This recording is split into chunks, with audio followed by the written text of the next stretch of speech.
Good morning students. आज का topic है पठार। आज हम पढ़ने जा रहे हैं पठार क्या होते हैं।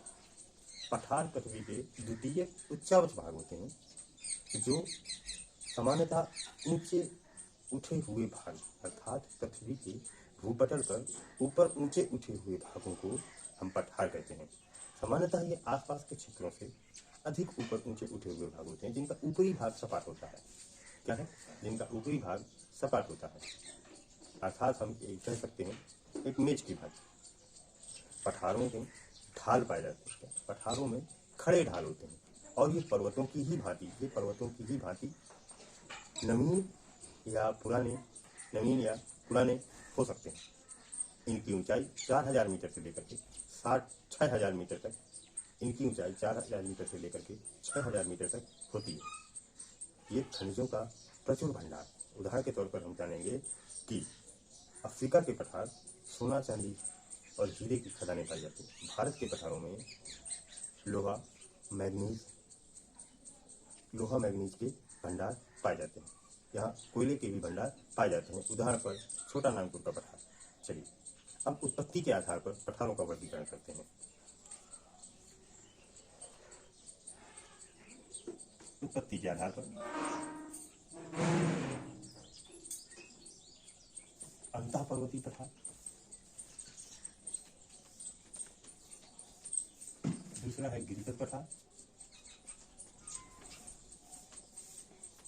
तीसरा है गुंबदाकार, क्या कहेंगे, गुंबदाकार पठार, चौथा है महाद्वीपीय पठार,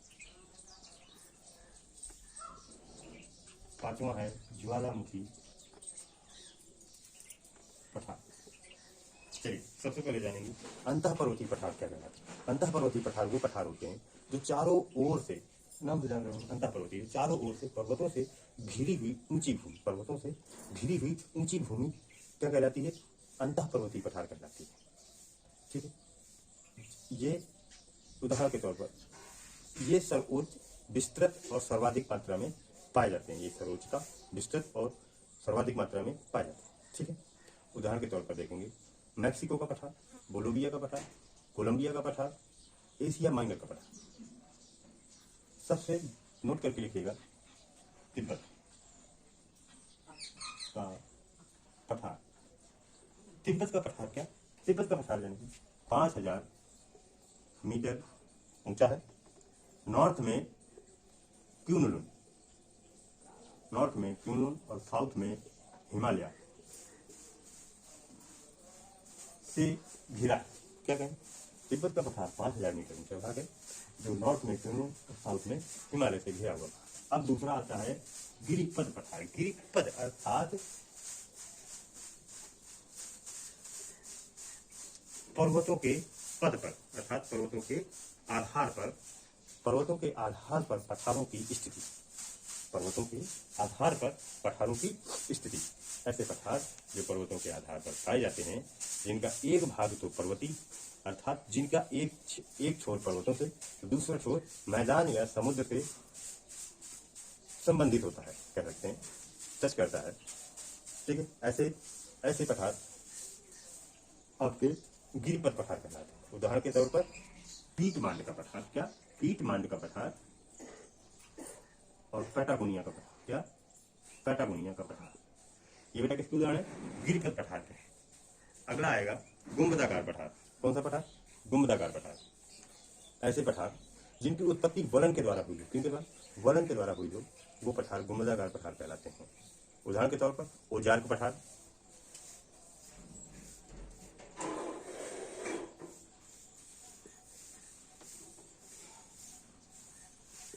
छोटा नागपुर का पठार,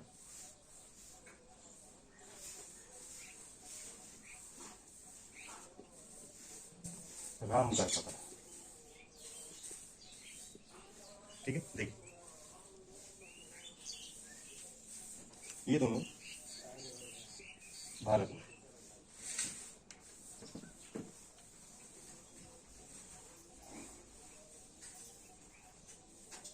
अगला आता है नंबर महाद्वीपीय पठार। ऐसे पठार, महाद्वीपीय पठार वो पठार कहलाते हैं जो पर्वतों से दूर, किससे?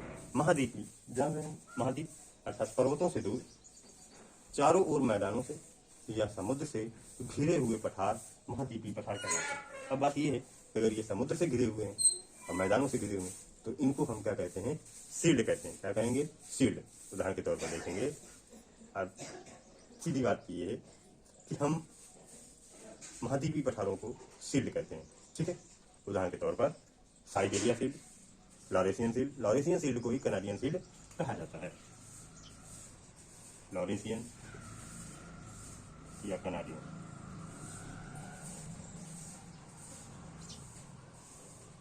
दूसरा है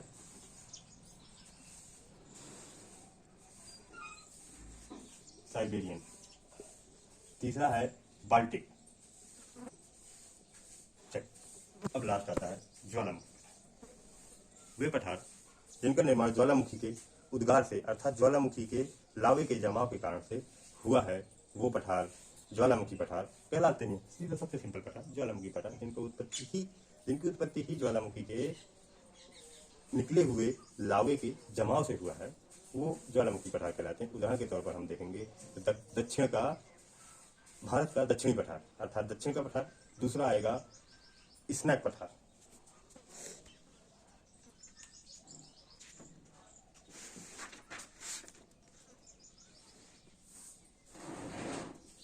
कहाँ का? कोलंबिया का स्नैक पठार, दक्षिण का पठारी भाग या दक्कन ट्राइब, भारत का दक्षिणी पठार। चलिए, अब यहाँ तक आपने देखा 4 भाग जो उत्पत्ति के आधार पर, ठीक है, इनको देख लीजिएगा। अब आता है अपर्दन चक्र के आधार पर। किसके आधार पर? अपर्दन चक्र के आधार पर। अपर्दन चक्र के आधार पर क्या आएगा? सबसे पहले आएगा तरुण, दूसरा आएगा फ्रौण, तीसरा आएगा जीर्ण, चौथा आएगा पुनर्युगीनत अर्थात तरुण पठार। वे पठार, तरुण पठार वे पठार जिनमें अपर्दन की, तरुण पठार वे पठार कहलाते हैं जिन पर अपर्दन की प्रक्रिया सर्वाधिक तेज होती है। क्या? अपर्दन की प्रक्रिया सर्वाधिक तेज होती है, वो कहलाते हैं तरुण पठार। इनका उदाहरण है कोलोराडो। क्या कहेंगे? कोलोराडो। चलिए अगला सवाल देखो, जब तक दूसरा देख लेते हैं। प्रौढ़ पठार वे पठार, देखिए इसका दूसरा उदाहरण इदाहो। चलिए प्रौढ़ पठार, प्रौढ़ अर्थात प्रौढ़ कब होते हैं?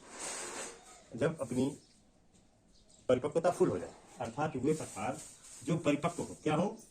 परिपक्व हो चुके हो, अर्थात पूर्ण हो चुके हो, अर्थात पूरी तरीके से बन चुके हो, ऐसे पठारों को हम प्रौढ़ पठार कहते हैं। जिनके बाद ही अपर्दन की प्रक्रिया शुरू होगी, अर्थात इन्हीं पठारों में अपर्दन की प्रक्रिया क्या हो जाती है? शुरू होती है। ये चीज समझने वाली बात है कि तरुण में हमने क्या कहा था? अपर्दन की प्रक्रिया सर्वाधिक होती है। अपर्दन 2 तरीके से, दूसरा अपर्दन होगा कट के जाएगा और दूसरी जगह जमा होगा तो पठार बनेगा वहां पर, ठीक। अपर्दन की प्रक्रिया क्या होगी? तेज हो रही है। चलिए अब ये है क्या है? दूसरा क्या है? परिपक्व अर्थात पूर्ण हो चुका है। पठार का निर्माण प्रक्रिया पूर्ण हो चुकी है और दूसरी प्रक्रिया शुरू हो गई है, वो क्या है? उनके क्षरण की, अर्थात वो अब कटना शुरू हो गए हैं, तो प्रौढ़ पठार कहलाएंगे। क्या कहलाएंगे? प्रौढ़ पठार। इनका उदाहरण आएगा अप्लेसियन का पठार। क्या आएगा बेटा? अप्लेसियन का पठार।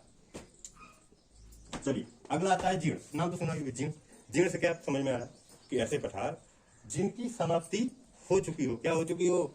जिनकी समाप्ति हो चुकी हो, अर्थात वो समाप्त हो चुके हैं या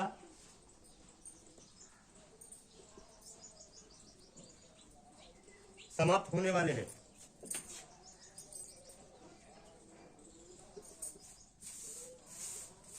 चलिए इसका उदाहरण कर देखते हैं। मध्य रांची का पठार